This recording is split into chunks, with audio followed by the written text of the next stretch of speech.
Chapter 12 of Four Girls at Chautauqua. Four Girls at Chautauqua by Pansy. Chapter 12. Flossy at School. She hadn't the least idea who they were, but, like an earnest little diplomatist, she set to work to find out. "I started for the auditorium," she said. "I wanted to hear Dr. Walden, but he has had time to make a long speech and get through since I first started. I think it must be nearly 11." "No," they said laughing, "it's only half past 10." Her wanderings had not been so long as they seemed; but it was hardly worth while to try to hear anything from him now; she could not be at all likely to get a seat; and besides, his time was nearly over. She would better wait and go down with them in time for Mrs. Miller. "We were obliged to miss Dr. Walden," the elder lady explained. "We disliked to very much. Probably it was as instructive as anything we shall get; but we had work that had to be done, so we ran away." "Do you have to bring work to Chautauqua with you?" Flossy asked with insinuating sweetness. "How very busy you must be! I would have tried to run away from my work for 2 weeks if I had been you." The bright little hostess laughed. "Chautauqua makes work," she said, "and somebody has to get ready for it. This lady beside me expects an overwhelming Sabbath class here, and much time has to be given to the lesson. We lesser mortals are ostensibly going to help her, but in reality we are going to look and see how she does it." "Have you found out?" Flossy asked in a little tremor of delight. This was what she wanted, to know how to do it all. The lady who had been pointed out as teacher answered her quickly, so far as her words could be said to be an answer. "Are you a Sabbath school teacher?" "No," Flossy said, flushing and feeling like a naughty child whose curiosity had led her into mischief. "No, I am not anything, but I want to be. I don't know how to work at all in any way, but I want to learn." "Are you looking for work to do for the Master?" the same lady asked, with a sweet cheery voice and smile, not at all as if this were a subject which she must touch cautiously. "Yes," Flossy said, her cheeks all in a glow. She did not know how to work, but she had just found out that she wanted to; indeed she had but yesterday known anything of him. Then this unusual company of ladies came with one consent and eager eyes and voices and took her hand, and said how glad they were to welcome her to the ranks. They knew she would love the work, and the rewards were so sure and so precious. All this was new and strange and delightful to Flossy. Then they began each eagerly to tell about their work. They were all infant or primary class teachers, and all enthusiasts. Who that has to do with the teaching of little children and attains to any measure of success but is largely gifted with this same element? They had been talking over and preparing their lesson together, and they talked it over again before the bewildered Flossy, who had no idea that there was such a wonderful story in all the Bible as they were developing out of a few bare details. "We had just reached the vital point of the entire lesson," explained the leader. "The place where every true teacher needs most help; where, having arranged all her facts and got them in martial order in her brain, she wants to know the best way of making those facts of practical present service to the little children who will be before her, and at this point I think every teacher needs to go to the fountainhead for help. We were just going to pray. You would like, perhaps, to join us for just a few moments." "If she wouldn't intrude," Flossy said timidly, in a tremor of satisfaction; and then for the first time in her life she bowed with a company of her own sex, and heard the simple earnest voice of prayer. The words were startlingly direct and simple, and Flossy, who had been full of mysterious awe on this question, and who much doubted whether her timid whispers alone in her tent could have been called prayer, was reassured and comforted. If this were prayer, it was simply talking in a sweet, natural voice, and in the most simple and natural language, with a dear and wise friend. It was the most quiet and yet the most confident way of asking for just what one wanted, and nothing more. It was what Flossy needed. She took long strides in her religious education there on her knees; and as they went out from that tent and down the hill to the meeting, there was born in her heart an eager determination to enter the lists as a Sabbath school teacher the very first opportunity, and to pray her lesson into her heart, having done what she could to get it into her head. If her anxious and well nigh discouraged pastor could have been gifted with supernatural and prophetic vision, and could have seen that resolve, and, looking ahead, the fruit that was to be born from it, how would his anxious soul have thanked God and taken courage! In this mood came Flossy to listen to the story of "The Parish of Fairhaven," as it flowed down to her in Mrs. Miller's smooth-toned musical voice. One who comes from her knees to listen is sure to find the seed of it has been put in. Flossy found hers. Often in the course of her young life she had been at church and sat in the attitude of listener while a missionary sermon was preached. She had heard, perhaps, 10 sentences from those sermons, not 10 consecutive sentences, but words scattered here and there through the whole. From these she had gathered that there was to be a collection taken for the cause of missions.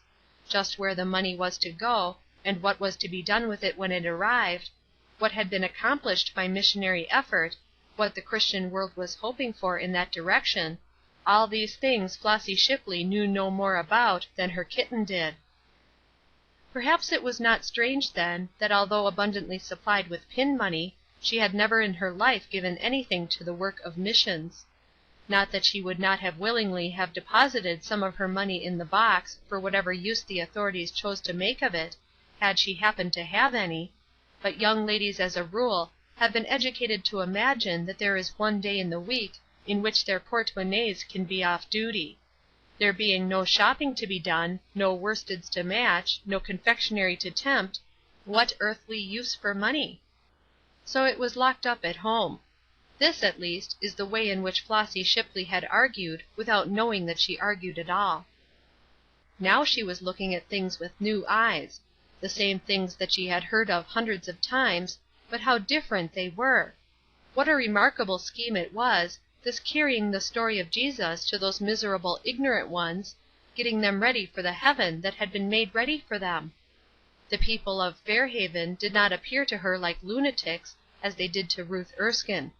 She was not, you will remember, of the class who had argued this question in their ignorance, and quieted their conscience with the foolish assertion that the church collections went to pay secretaries and treasurers and erect splendid public buildings. She belonged, rather, to that less hopeless class who had never thought at all. Now, as she listened, her eyes brightened with feeling and her cheeks glowed.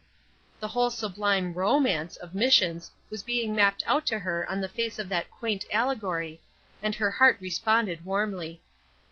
Curiously enough, her first throbs of conscience were not for herself, but for her father.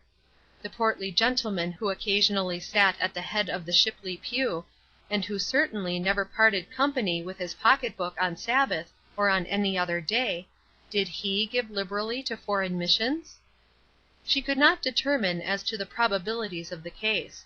He was counted a liberal man, people liked to come to him to start subscriptions; but Flossy felt instinctively that a subscription paper with her father's name leading it was different someway from a quiet, baize-lined box, and no noise nor words. She doubted whether the cause had been materially helped by him. She lost some sentences of the story while she planned ways for interesting her father and securing liberal donations from him; and then she was suddenly startled back to personality by hearing some astounding statements from the reader. It would be so easy to drop into a household box the price of an apple, or a paper, or a glass of peanuts, and yet who does it? Why, there are young ladies who will actually not give 2 cents a week from the money that they waste. The rich blood mounted in waves to Flossy's forehead. Apples and papers were not in her line, but peanuts! Wasn't there a certain stand which she passed almost daily on her way downtown, and did she ever pass it without indulging in a glass of peanuts? Neither was that the end. Why, once started on that list, and her wastes were almost numberless. How fond she was of cream dates, and how expensive they were! And oranges, the tempting yellow globes were always shining at her from certain windows as she passed. Oh, they were just endless, her temptations and her falls in that direction.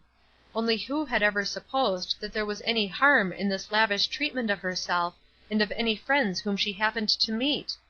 Yet it was true that she had never given any money at all to the work of sending the Bible to those who were without it. "They will not give 2 cents a week," said Mrs. Miller. It was true. She had not given 2 cents a week, or even 2 cents a year. She had simply ignored the existence of such a need for money. True, she had not been a Christian, but she was surprised to see how little this refuge served her.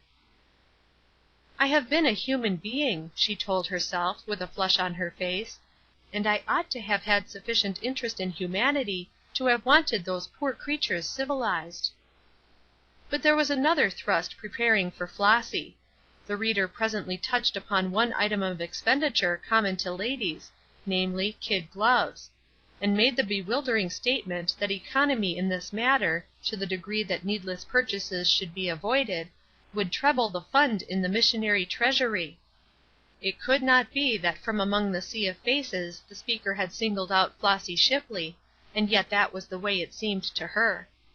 If there was any one expense which stood out glaringly above another in her list of luxuries, it was kid gloves. They must be absolutely immaculate as to quality, shade, and fit, and she remorselessly consigned them to the waste bag at the first hint of rip or change of color. How strange that Mrs. Miller should have pitched upon just that item, and what an amazing declaration to make concerning it! It was very strange, had any one been looking on to observe it, the manner in which this young girl was being educated. It is doubtful if a whole year of church work in the regular home routine, listening to the stated, statistical sermon of her pastor, that sermon which presupposes so much more knowledge than people possess, would have begun to do for Flossy what that strange, fanciful, pungent story of Fairhaven did.